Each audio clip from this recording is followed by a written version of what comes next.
C'est tellement romantique. Wilfred. Merci pour cette soirée. Tout pour toi, mon amour. Je veux que chaque jour soit spécial pour toi.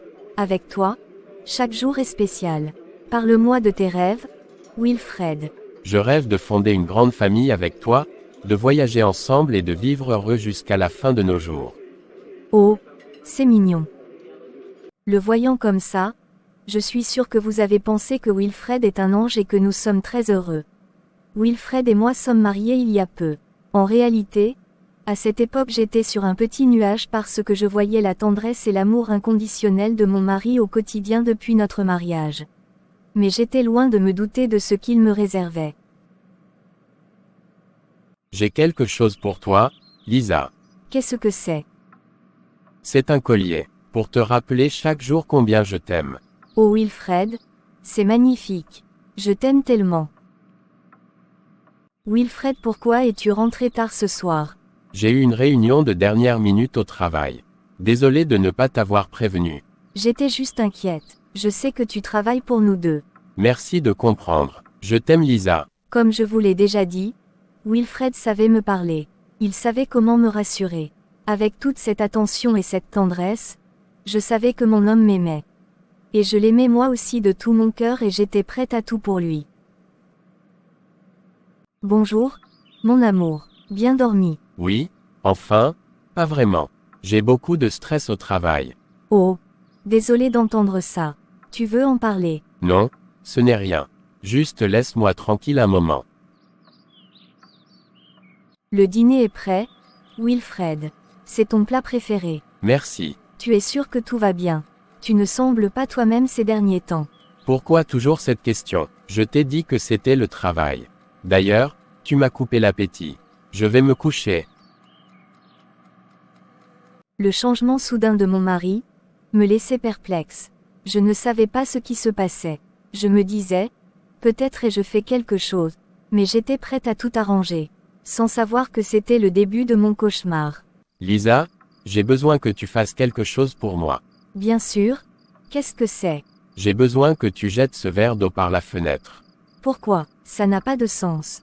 Juste fais-le, s'il te plaît.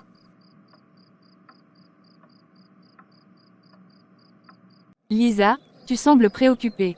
Tout va bien avec Victor? Je ne sais pas. Il a changé.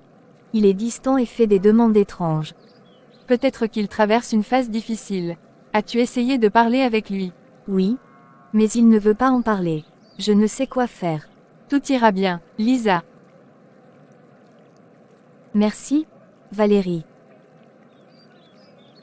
Wilfred, il faut qu'on parle. Ton comportement me préoccupe. De quoi tu parles encore? Tu es devenu distant, et tes demandes sont de plus en plus étranges. Qu'est-ce qui se passe? C'est juste le stress, Lisa. Tu ne comprends pas la pression que j'ai.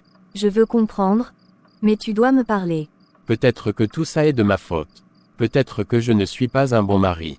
Ne dis pas ça, Wilfred. Tu es un bon mari. Je veux juste t'aider. Alors, aide-moi en faisant ce que je te demande. C'est la seule chose qui pourrait me soulager. D'accord? Dis-moi, que suis-je censé faire? J'ai besoin que tu manges mes extrêmement tous les matins. Quoi? Tu ne peux pas être sérieux, Wilfred. C'est dégoûtant et inhumain. S'il te plaît, Lisa. C'est la seule chose qui pourrait me sauver de ce stress. Fais-le pour moi s'il te plaît, pour nous. Mais, pourquoi dois-je absolument le faire? Mon maître ne voulait pas que je me marie. Je me suis marié quand même parce que ma famille me mettait une grosse pression. Aujourd'hui je suis tiraillé par mon maître. C'est la seule chose qui puisse me soulager afin que je puisse redevenir cet homme que tu as épousé.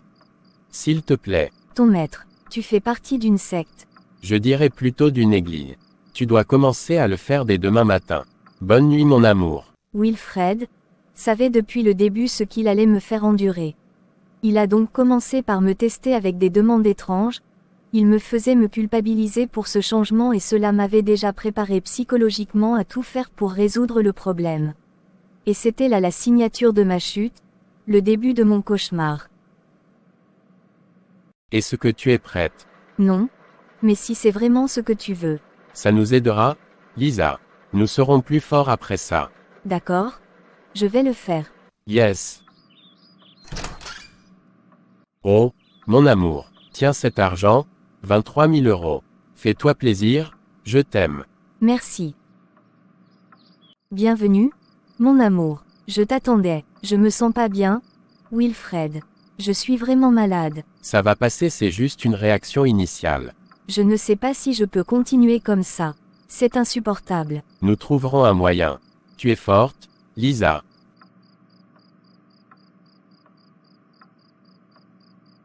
Demain je t'enverrai à l'étranger dans un hôpital réputé. Lisa, prends soin de toi là-bas. J'espère que ce traitement t'aidera. J'espère aussi, Wilfred. Je reviendrai bientôt. Reviens-moi en bonne santé, d'accord. Je ferai de mon mieux. Là-bas à l'étranger, malgré mon état de santé, je me sentais bien. Parce que je pouvais me réveiller le matin, sans avoir à manger des excréments.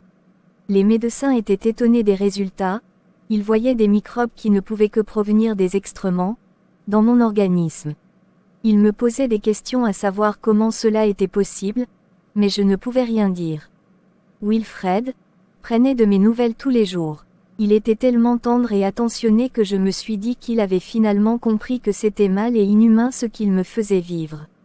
J'avais espoir qu'il change et qu'il arrête de me torturer ainsi. Lisa, je suis tellement content de te voir.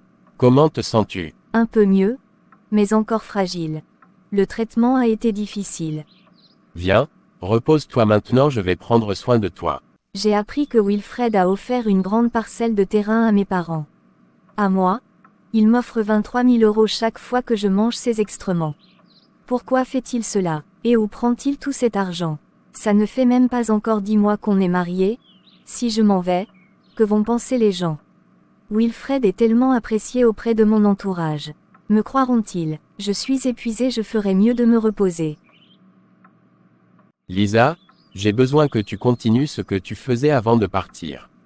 Non, Wilfred, pas après ce que j'ai traversé. C'est trop. S'il te plaît, Lisa. C'est la seule chose qui m'aide à gérer mon stress. Mais ça me tue, Wilfred. Je ne peux plus continuer ainsi. Lisa, fais-le pour nous. Tu sais que c'est important. D'accord? Mais c'est la dernière fois, Wilfred. Je ne peux plus supporter ça. Lisa, je crois que tu n'as pas bien compris. Tu dois le faire et c'est tout. Et si je refuse? Tu mourras. Tiens cet argent. Je veux que tu le gardes pour moi. Je vais au boulot. Bonne journée ma chérie. Mais, c'est beaucoup d'argent. C'est le moment ou jamais. Je vais m'enfuir dans un pays étranger, où Wilfred ne pourra pas me retrouver. J'ai suffisamment d'argent pour me reconstruire sur tous les plans. Je commande un vol pour cet après-midi même. Enfin libre. Je suis bien arrivée à mon hôtel. Ah, je pensais avoir trouvé l'amour de ma vie. Wilfred, cet homme tendre et attentionné, avait promis de m'aimer et de me protéger. Au début, c'était un rêve. Nous étions heureux, inséparables. Mais petit à petit, ce rêve s'est transformé en un cauchemar. Je ne comprends toujours pas comment les choses ont pu changer si rapidement. Comment un homme que j'aimais si profondément a pu devenir quelqu'un d'autre, un étranger cruel et manipulateur qui s'est servi de moi pour ses propres intérêts. Chaque jour, je m'éveillais avec l'espoir que ce serait différent, que Wilfred reviendrait à être celui que j'avais épousé. Mais chaque jour, mes espoirs étaient brisés par ces demandes grotesques et humiliantes. Manger ces excréments, une chose que je n'aurais jamais imaginé faire, même dans mes pires cauchemars. Et pourtant, je l'ai fait. Je l'ai fait par amour, par peur de le perdre, par désespoir. Mais à quel prix? J'ai perdu ma dignité, ma santé, mon bonheur. Je me suis perdu moi-même. Je me sens sale, souillée au plus profond de mon âme. Comment puis-je retrouver ma vie d'avant? Comment puis-je de nouveau me regarder dans un miroir sans voir cette femme brisée par l'amour? Je porte en moi la marque indélébile de cette expérience, une cicatrice qui refuse de guérir. Je vais me reposer un peu, prendre soin de moi et digérer ce qui m'est arrivé. Ensuite j'enverrai des nouvelles à ma famille. Je me sens beaucoup mieux aujourd'hui. J'appelle maman. Allô, Lisa, c'est toi. Oui, maman, c'est moi. Ma chérie, comment tu vas? Je n'ai pas eu de tes nouvelles depuis quelques jours. Maman, Je ne sais pas où commencer. J'ai vécu quelque chose d'horrible. Wilfred n'est pas l'homme que tu penses. Que s'est-il passé, Lisa? Je suis là pour toi. Il a changé, maman. Il a commencé à faire des demandes étranges, des choses dégradantes. Il m'a demandé de faire des choses que tu ne peux pas imaginer. Comme manger ses excréments. Mon Dieu, Lisa, comment a-t-il pu te demander une telle chose? C'est inhumain. Je l'ai fait, maman. J'ai fait tout ce qu'il demandait par amour, par peur. Et ça m'a détruite, physiquement et mentalement. Ma pauvre chérie, je suis tellement désolée de ce que tu as vécu. Tu ne méritais pas ça, pas du tout. Je suis partie, maman. J'ai réussi à m'enfuir, mais je me sens tellement sale, souillée. Je ne sais pas comment me reconstruire après tout ça. Lisa, ma fille, je sais que tu es forte. Ce que tu as vécu est terrible, mais tu peux te relever. Il faut que tu cherches la force en toi et que tu trouves refuge en Dieu. En Dieu, comment? Maman, je me sens si perdue. Oui, ma chérie, toute solution se trouve en lui. Prie, parle à Dieu de tes souffrances. Il est le seul à pouvoir te donner la paix et la guérison dont tu as besoin. Va à l'église, trouve un guide spirituel. Laisse Dieu te montrer le chemin. Merci, maman. Je vais essayer. Pour toi, pour moi et pour trouver enfin la paix. Je prierai pour toi chaque jour. N'oublie jamais que je t'aime et que je suis toujours là pour toi. Merci, maman. Je t'aime aussi. Wilfred depuis mon départ n'avait jamais appelé chez mes parents. À croire qu'il savait que j'allais m'enfuir. Mais bon, grâce au conseil de ma mère j'ai pu renouer avec Dieu, j'ai pu renouveler ma foi en lui. Je ne suis pas encore guérie mais j'ai la foi qu'il le fera pour moi. Ça fait 1 an aujourd'hui jour pour jour que je suis partie, et tous les hommes qui s'approchent de moi disent que quand je parle ça sent l'odeur des excréments. Je vais à l'hôpital et je prie mon Dieu afin de sortir totalement de ce cauchemar. Je pense que mon erreur a été de choisir mon homme sur la base des critères physiques. Comme la beauté, la situation financière, la générosité, la propreté et tout. Mais j'ai oublié le plus important, la beauté interne et la crainte de Dieu. J'ai oublié de regarder cela. Je voudrais demander aux femmes célibataires de demander leurs hommes à Dieu. Ne vous basez pas uniquement sur le physique et les finances.